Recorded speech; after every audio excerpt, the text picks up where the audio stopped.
আপনার যদি 8টার ভিতরে আসা যায় তাহলে এখানে দেখা যায় যে আপনার শীতকালীন যত পাখি আছে সব পাখিগুলো কিন্তু দেখতে পারবে। এবং আপনি দেখেন এত মনোরম পরিবেশ যে আমার কাছে দেখা একটা সেরা পরিবেশ।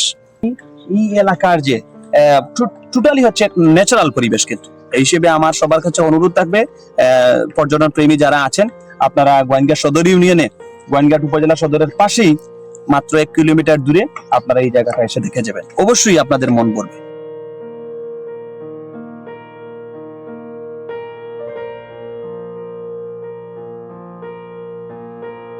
পেরিয়াস, বালিয়াস, বগরা, বিভিন্ন ধরনের পাখি আছে, সব ধরনের।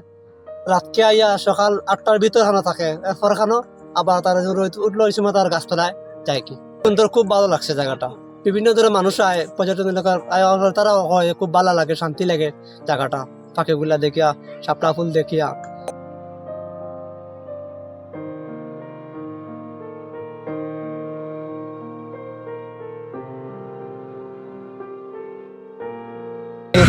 সদর ইউনিয়নের আমরা যে জায়গাটিতে আছি এটি শিমুলতলা গহরা নামে পরিচিত। তো এখানে দুটি বিলের আমরা দেখতে পেয়েছি। দুটি বিলকে ঘিরেই এখানে পর্যটনের ব্যাপক সম্ভাবনা আছে। এখানে এর মধ্যে একটি বিল সরকারি মালিকানাধীন, যেটি গহরা গ্রামের এক প্রান্তে অবস্থিত। আর একটি বিল আছে সরকারি জলমহল বুগল বিল। দুটিতেই শীতের আগে এবং পরে শীতকালীন সময়ে এখানে প্রচুর লাল শাপলা ফুটে এবং পিছনে যে পর্বতমালা আছে এটি সহ একটি মনোরম দৃশ্য এখানে তৈরি হয়।